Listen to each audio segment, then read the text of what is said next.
여러분 안녕하십니까? 오늘은 19가 예레미야서와 예레미야애가 두 권을 우리가 공부하게 되겠습니다. 예레미야서는 한 가지 특징이 있는데 그게 뭐냐 하면 연대순으로 되어 있지 않아요. 이사야서와 같은 경우는 그냥 쭉 써내려갔어요. 근데 예레미야서는 그렇게 계속 써내려간 것이 아니라 부분적으로 이렇게 기록을 한 것을 모은 겁니다. 그래서 이 예레미야서는 주제별이나 연대순으로 된 것이 아니라 막 뒤죽박죽입니다. 왜냐하면 예레미야서를 쓸 때 시대 상황이 그랬어요. 예레미야는 늘 핍박을 당했어요. 감옥에 갇히기도 하고 우물에 빠뜨려지기도 하고, 또는 예레미야가 기껏 적은 책을 왕에게 드렸더니 왕격을 다 불태워 버리기도 하고, 그래서 다시 쓰기도 하고 그랬어요. 그리고 나중에는 예레미야가 그 바빌론에 공격이 들어오게 될 때 사람들이 막 애국으로 피난을 가는데 거기 끌려가지고 그냥 가다시피 하면서 피난도 가고 그렇기 때문에 성경을 차분하게 써내려가지를 못하고 막 뒤죽박죽이라는 거, 그것 좀 기억을 했으면 좋겠고요. 본서의 저자는 예레미야입니다. 이사야가 유다가 하나님께로 돌아오지 아니하면 심판이 임할 것이다 라는 예언을 얘기했다면, 예레미야는 그 심판이 바로 우리 앞에 왔다, 우리가 더 이상 형벌을 피할 길이 없다라고 선언한 선지자가 예레미야입니다. 시대적으로 보면은 이사야가 먼저고 예레미야가 나중에 되겠죠. 예레미야 선지자를 우리가 눈물의 선지자라 이렇게 이야기를 합니다. 왜 눈물의 선지자라고 말을 하냐면, 사랑하는 조국이 점점 멸망해 가는 것을 바라보면서 멸망을 예고하고 차라리 큰 희생을 치르느니 바빌론에 항복을 하고 목숨이라도 건져라, 이거는 하나님이 정한 거니까 어쩔 수 없다라고 선언을 하는데, 백성들은 그렇게 생각하지 않습니다. 이놈은 매국노다, 나라를 바빌론에 팔아먹을 놈이다, 그러면서 예레미야를 비난은 합니다. 그래서 하나님의 말씀을 받아서 전하지만 그 말씀을 듣지 않는 유대인들, 그리고 점점 멸망을 향해서 달려가고 있는 유대인들과 한 걸음 한 걸음 다가오는 바빌론의 그 군합발 소리를 들으면서 눈물을 많이 흘리면서 기도를 했어요. 그래서 눈물의 선지자라고 말을 합니다. 여기 예레미야 시대의 역사적인 배경은 열왕기하 22장 25장에 나타나 있다 그랬는데, 여기에 밑줄 쭉 좀 그으시고요. 나중에 열왕기사를 좀 읽어보시기를 바랍니다. 읽으면 예레미야의 그 활동 상황을 여러분 알 수 있을 것입니다. 예레미야는 누구인가? 예레미야는 그의 개인적인 역사를 많이 제시해주고 있기 때문에 자서전적이다. 이사야서는 하나님 말씀을 선포하는 형식으로 많이 기록이 되어 있습니다. 그러면서도 역사 이야기가 간혹 있긴 있습니다만은요. 근데 예레미야는 성경을 기록할 때 자서전적이에요. 자기중심적으로 이렇게 기록을 합니다. 다 내 중심이 아니라 내가 본 그 유다의 역사, 하나님의 말씀들을 이렇게 기록을 하고 있어요. 그래서 이사야가 왕족이라면 예레미야는 제사장으로 태어납니다. 그리고 그가 태어나기 전에 이미 선지자로 택함을 받았고, 선지자 사역을 위해서 하나님께서 예레미야를 부르시죠. 부를 때 예레미야는 나는 어린아이라서 말주변이 없는데 어떻게 나가 이 일을 합니까? 그랬더니 걱정하지 마라, 내가 내 이마를 주석같이 만들어주겠다, 철벽같이 만들어주겠다, 그러면서 이제 사명을 주시죠. 그리고 중요한 것은요, 예레미야의 고난을 아시는 하나님께서 예레미야에게 결혼하지 말라 그랬어요. 그리고 그의 백성들에게 거부를 당하고 미움을 당하고 매를 맞고 옥에 갇히는 이야기들이 참 많아요. 왜냐? 바빌론에 항복하라 그래서 그래요. 매국노라고. 근데 이미 하나님의 심판은 정해져 있다면 그 심판을 달게 받으라는 거거든요. 여기 이제 예레미야서의 딜레마가 있는 겁니다. 그래서 하도 너무 힘이 들어서 자신의 사역을 포기하려고 합니다. 아이고 나 이제 더 이상 하나님의 말씀을 말하지 않겠습니다. 해봐야 내가 이거 당하기만 하는데요. 그리고 말하지 않았더니요. 이 시장 9절에 보니까 내가 주의 말씀을 말하지 않았더니 내 마음이 불붙는 것 같아서 골수에 사무쳐서 감당할 수가 없습니다. 그래서 다시 선지자로 복귀하는 것을 보게 돼요. 이런 경험 여러분 한번 해보셨습니까? 저는 한번 그런 경험을 한 적이 있어요. 그 군에 있을 때인데요. 그 전까지는 1개 연대 3개 대대까지만 있었는데 화력이 점점 좋아지니까 사람이 점점 필요가 없어져요. 그래서 이제 4대대를 만듭니다. 4대대. 그래서 그 4대대에 내가 편입이 되게 됐어요. 연대에서 군종병을 하다가 대대 군종병이 필요한데 제가 제대를 얼마 안 남겼기 때문에 네가 좀 가서 고생하라 그래가지고 제가 가게 됐어요. 그래서 이제 대대 본부에 갔는데 인원이 축소되면서 군종병 티오가 대대로 없어져 버렸어요. 그러니까 군종병이 아니라 탄약병이면서도 군종병위를 겸양하게 되는 거예요. 그러다 보니까 나중에 탄약병이 대대 수색대가 돼버려요. 그래서 제가 수색대가 돼가지고 맨날 저녁에 밤이면 나가서 매복 쏘고 아침에 와가지고 자고 이런 일을 하니까 군종병이 사병들을 데리고 예배를 드리러 가야 되는데 그 일을 못하는 거예요, 내가. 그래가지고 막 도망 다니면서 군인들을 데리고 교회 가기도 하고 하는데 너무너무 힘드니까 아이고 하나님 나 이제 모르겠습니다. 그냥 나도 일 안 하고 나 혼자 교회 가고 뭐 그러겠습니다. 그러고 이제 군종 얘기를 안 해버렸습니다. 한 달인가 제가 안 했어요. 한 달인가를 안 하고 그날 이제 어느 하루 이제 그 매복을 하러 나갔어요. 밤에 매복하러 나가서 이제 판초위 깔고 그리고 이제 거기 누워가지고 하늘을 바라봅니다. 매복이라는 게 뭐 이렇게 보초 서는 거 아니에요. 가서 다 자다가 오더라고요. 그래서 이렇게 하늘을 바라보는데 별이 초록초록한데 그걸 이렇게 바라보니까 눈물이 쭉 나는 거예요. 하나님, 내가 도대체 뭡니까? 군종병으로 사명을 감당하겠다고 해놓고 맨날 매복만 서고 이거 도대체 하나님 뭡니까? 그리고 나 이제 일 안 하랍니다. 그런 게 너무 후회가 되는 거예요. 후회가 되는 거예요. 하나님 앞에 하나님이 나를 보시는데 생각을 하니까 그래서 그냥 일어나가지고 다시 그때부터 군종병을 한 적이 있어요.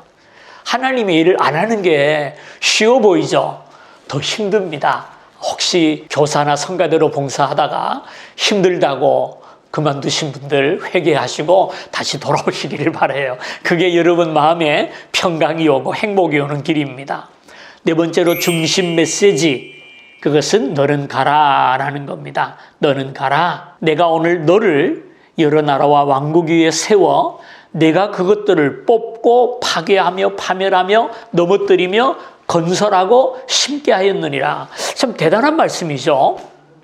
내가 너를 통해서 열국들을 파괴하고 파멸하고 넘어뜨리고 건설하고 심기도 하겠다라는 말씀이에요.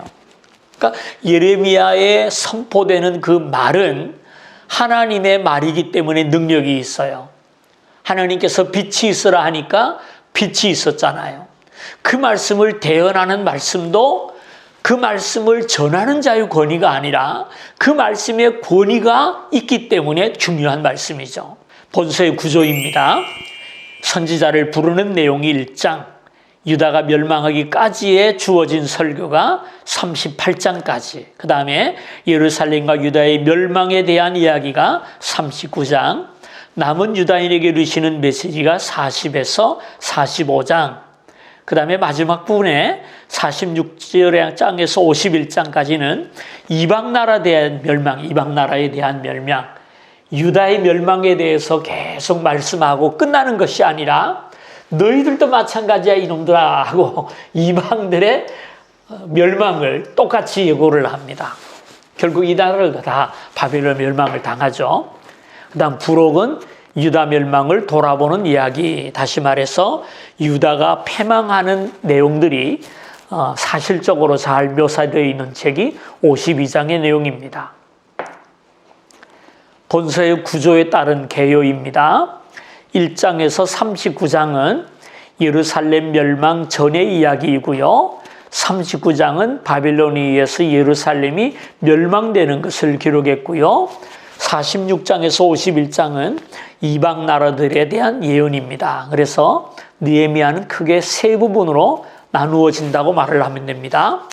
1장에서 39장은 이것도 또 재미있게 39장이네요. 예루살렘의 멸망 전의 이야기. 그 다음에 39장은 예루살렘이 바벨론에 함락되는 이야기.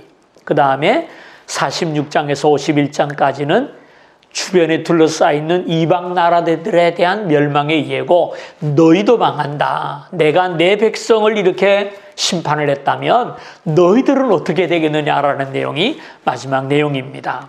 7번째 메시아 예언을 볼까요?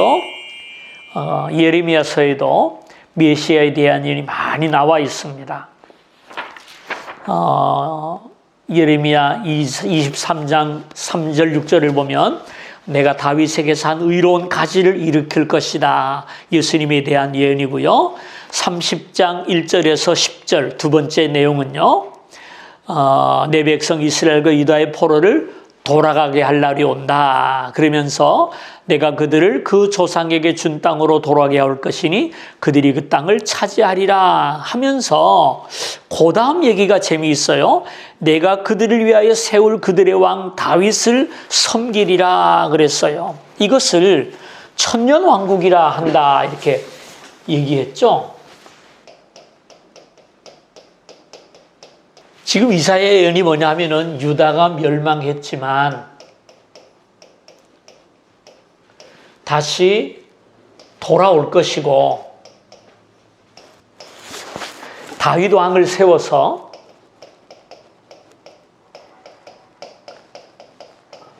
영원한 나라를 이루겠다라는 것이 예레미야의 예언입니다. 근데 다윗이 돌아올 리가 없죠. 누굴 얘기하는 것입니까? 메시아를 얘기하는 거예요. 그래서 메시아를 통해 이루어질 그 나라를 이 교재에 보면은 천년왕국이라 이렇게 말을 합니다. 이 천년왕국은 계시록에 나오는 말씀이에요.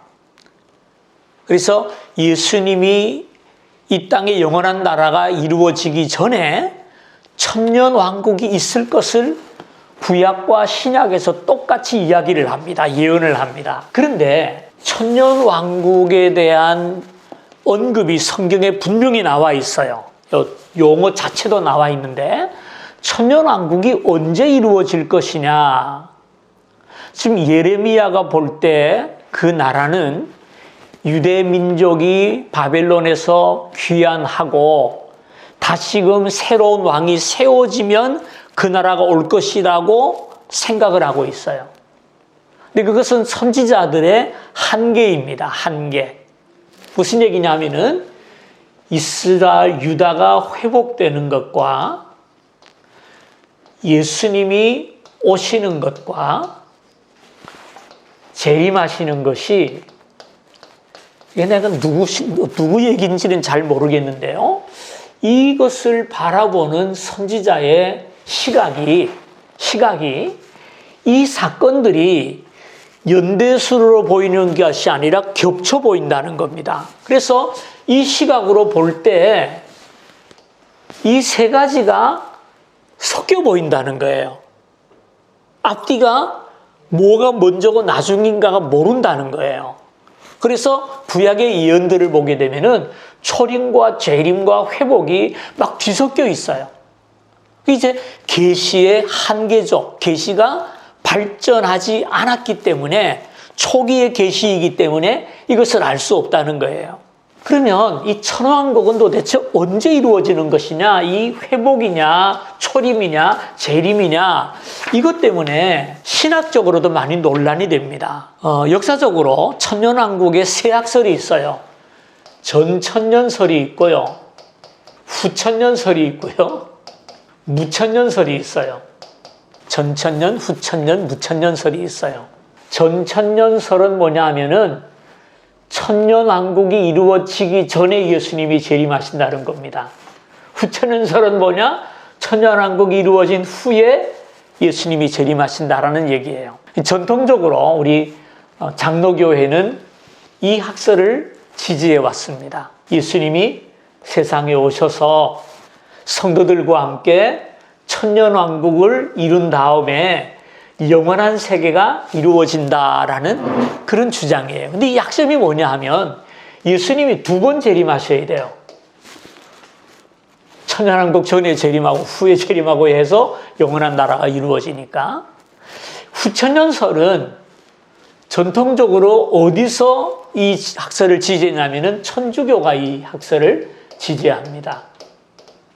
왜냐하면은 교회를 통해서 천년왕국이 이루어진 다음에 예수님이 재림한다고 생각한 거예요. 그래서 천년왕국을 교회라고 생각을 했어요. 중세시대에 교황이 모든 세계를 다 통치하고 왕을 임명하고 하는 그때를 천년왕국으로 생각을 합니다. 그래서 천주교는 아직도 교회가 세상을 다스려야 한다고 믿어요. 그 왕국의 실현이 교황청입니다. 그러니까 굉장히 좀 생각이 우리하고 많이 다릅니다. 그럼 후천년은 뭐냐? 무천년은 뭐냐? 무천년은 이런 천년왕국을 인정하지 않습니다. 그럼 천년왕국은 뭐냐? 이 땅에 교회가 세워지고 주님이 재림하시는 그 시대 전체를 천년왕국이라고 생각을 합니다. 그리스도께서 교회를 통해서 세상을 구원하고 다스려 나가는 이 모든 기간을 천년왕국으로 보기 때문에 무천년, 천년왕국은 없다라고 생각하는 거죠. 저는 이 학설이 마음에 드는 것 같아요. 그러니까 지금 우리는 이미 천년왕국에 살고 있어요. 왕노릇을 못하니까 문제죠. 그죠? 그러니까 기억을 하실 일이라고 생각을 합니다. 8번을 보겠습니다. 3번에 보면은요, 예레미야 33장 15절, 다윗에게서 한 공의로운 가지가 나온다. 역시 마찬가지입니다. 이처럼 메시아에 대한 예언이 많다는 겁니다. 8번째, 새 언약이 나오죠. 새 언약. 예레미야서 31장 31절에서 34절. 이건 좀 읽어봐야 됩니다. 예레미야서가 얼마나 새로운 나라, 하나님의 나라, 천년왕국에 목말랐나 하는 것을 우리가 보여주는데요. 31장 31절 보십시다. 여호와의 말씀이니라. 보라, 날이 이르리니. 그 날은 언제입니까? 주님이 다시 오시는 날이에요. 내가 이스라엘 집과 유다 집에 새 언약을 맺으리니 이 언약은 내가 그들의 조상들의 손을 잡고 애굽 땅에서 인도하여 내던 날에 맺은 것과 같지 아니할 것은 내가 그들의 남편이 되었어도 그들이 내 언약을 깨뜨렸음이라. 여호와의 말씀이니라. 그러나 그날 후에 내가 이스라엘 집과 맺을 언약은 이러하니 곧 내가 나의 법을 그들의 속에 두며. 과거에는 돌판에 새겨서 줬지만 안 보니까 그 속에 두겠대요. 그들의 마음에 기록하여 나는 그들의 하나님이 되고 그들은 내 백성이 될 것이라. 여호와의 말씀이니라. 아주 놀라운 말씀을 주고 있죠. 우리 안에 두신다. 우리 안에 두신다. 새로운 언약에 대한 말씀입니다. 제일 마지막 줄 봅니다. 예레미야는 현재 교회 시대를 볼 수는 없었다. 그러나 그는 이 시대 넘어 있는 영광스러운 그리스도의 영광국을 분명하게 볼 수 있었다. 그래서 아까 제가 그 필름 석장을 얘기했습니다마는요, 느헤미야가 바라볼 때 이스라엘이 돌아오는 사건, 메시아의 초림, 재림, 이것이 한꺼번에 보였다는 것이죠. 구별이 안 됐다는 거예요. 지금 이 30장에서는 이거를 보고 있는 거예요, 지금. 이거를 못 보고 이걸 지금 보고 있는 거예요. 그죠? 예레미야가 말하는 하나님은 어떤 분이신가? 우리가 큐티할 때도 하나님은 어떤 분이십니까? 질문을 매일 하는데요. 하나님께서는 하나님 자신을 위한 맡길 사람을 부르신다. 기억하세요. 하나님은 당신의 일을 이루실 때 반드시 사람을 불러서 그를 통해 일하십니다. 하나님께서는 인간의 모든 일을 통치하신다. 하나님께서는 죄를 그냥 두시지 않는다. 하나님께서는 이스라엘에 대한 그 약속을 신실하게 지키신다. 하나님께서는 메시아를 보내셔서 그의 통치를 시작하신다. 참고할 만한 부분은 다음과 같다. 신실하지 못한 목자에 대한 메시지, 거짓 선지자죠. 70년 포로 생활에 대한 예언, 불살라서서나 소멸되지 않는 말씀, 찾아보시면 유익이 되겠습니다. 예레미야 애가입니다. 이번에는요. 라멘테스, 애가, 아주 슬픈 책입니다. 애도의 책입니다. 아가가 노래 중에 노래라면 애도의 노래입니다. 본서의 이름은 슬픔 혹은 목 놓아 운다라는 그런 뜻을 가지고 있다. 성경 속의 본서의 위치는 유대인의 구약 분류의 저술에 속하며 메길로트 혹은 두루마리 일부이다. 그 모든 성경이 다 두루마리지만은요, 그 유대인들의 의식을 보면은 절기 때 읽는 두루마리가 따로 있어요. 우리가 주일마다 교동문을 하잖아요. 교동문. 성경 한 부분을 사회자와 성도들이 같이 나누어 있는데, 그 교동문을 보면은 뭐 그냥 시편에서 쭉 차례대로 쭉 나갑니다만은요, 추수감사절이라든지 부활절이라든지 성탄절 교동문은 따로 있어요. 이와 똑같이 유대인들은 회당에서 예배를 드릴 때 성경 낭독 시간을 꼭 가졌어요. 지금도 천주교에 가면은요, 신약의 한 구절, 구약의 한 구절에서 꼭 낭독 시간을 가지는데, 우리 개신교에 이게 없어져 버렸는데, 이게 좀 필요합니다. 교동문이라고 해서 그냥 짤막하게 이렇게 하는데, 사실은 성경을 읽는 시간이 좀 많이 필요합니다. 지루하고 견디지를 못해서 이제 못하는 게 아닐까 생각이 되는데, 어쨌든 간에요, 우리가 교동문을 절기마다 바꾸듯이 유대인들도 절기에 읽는 성경이 따로 있어요. 아가서는 6월절에, 룻기는 오순절에, 전도서는 회막절에, 에스더서는 부림절에, 에가서는 예루살렘 멸망 기념일에 읽는 책입니다. 그 5권의 책 가운데 하나가 에가서입니다. 특징과 문학적인 형식입니다. 예레미야 애가는 5편의 시 혹은 비가 슬픈 노래로 되어 있다. 재밌는 것이요, 예레미야서가 모두 5장이라 그랬죠, 그죠? 1장, 2장, 3장, 4장, 5장, 5장인데 1장부터 5장까지의 내용이 3장만 빼고 모두 22절입니다. 근데 3장만 66절로 되어 있어요. 66절로. 이렇게 한 이유는 뭐냐면은 히브리어 알파벳 수가 모두 22개이기 때문입니다. 3장만 22 곱하기 3배 해가지고 66장이다. 그렇죠? 이렇게 쓴 것도 역시 암송을 위해서라고 저는 생각을 해요. 본서의 구조입니다. 예루살렘의 처지, 예루살렘이 당한 그 동들을 얘기하는 게 1장, 여호와의 진노 2장, 예레미야의 슬픔 3장, 여호와의 진노 2번째 4장, 예루살렘의 기도 5장, 5장 이렇게 되어 있습니다. 본서의 메시지입니다. 예루살렘의 죄를 슬퍼한다. 1장 18절에서 21절까지고요. 두 번째는 회개에 대한 내용입니다. 5장 16절. 그다음에 세 번째는 한 줄기의 소망에 대한 이야기가 3장에 나오고요. 네 번째는 하나님의 자비하심과 선하심에 대한 내용이 3장 21절에서 32절까지 나옵니다. 특별히 예루살렘의 죄를 슬퍼할 때 누가복음 13장 34절을 그렇게 붙여놨는데요. 그 1장 18절에 21절의 내용이 거기서 인용이 된 겁니다. 예루살렘아 예루살렘아 암탉기 제 새끼를 알게 하리 모음같이 내가 너희를 모려한 적이 몇 번이더냐라는 이야기가 나오죠. 그다음 회개의 내용이고요. 마지막 4번 하나님의 자비하심과 선하심을 좀 보십시다. 예레미야 애가 3장 21절 제가 참 좋아하는 말씀인데요. 하나님께서 유다인들을 구원하실 것을 예고하는데 그 이유가 뭐냐? 21절 이것을 내가 내 마음에 담아 두었더니 그것이 오히려 나의 소망이 되었사옴은 여호와의 인자와 긍휼이 무궁하심으로 우리가 진멸되지 아니함이니이다. 이것들이 아침마다 새로우니 주의 성실하심이 크시도소이다. 내 심령에 이르기를 여호와는 나의 기업이시니 그러므로 내가 그를 바라리라 하도다. 기다리는 자들에게나 구하는 영혼들에게 여호와는 선하시도다. 사람이 여호와의 구원을 바라고 잠잠히 기다림이 좋도다. 이 내용이 무슨 내용이냐 하면 어떻게 보면 에가의 핵심 구절이라고 저는 생각을 하는데요.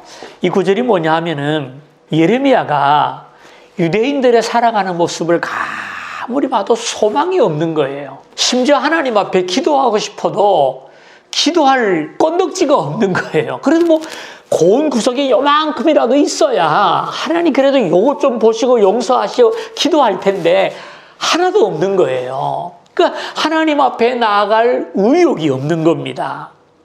그런데 그런 예레미야의 마음속에 한 가지 소망이 있대요.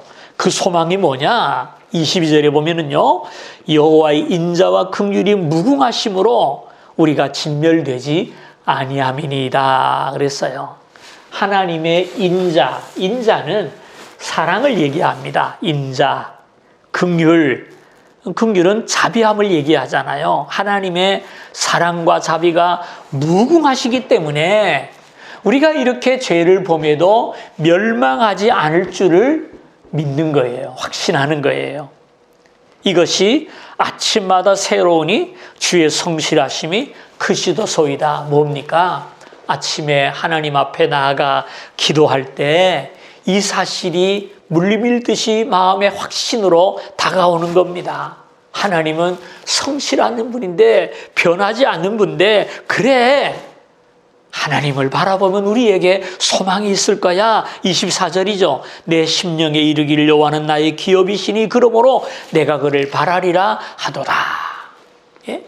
그 와중에서도 예레미야는 하나님을 바라보았고 하나님을 바라보았기 때문에 소망이 있었다는 거예요. 이 소망이 언제? 아침마다 새로워진다는 거예요. 여러분 새벽 기도하면은요 매일매일 소망 가운데 살 수 있어요. 새벽에 나와 기도하면서 어제를 바라봅니다. 아이고 내가 또 왜 그랬을까? 내가 또 실수했네.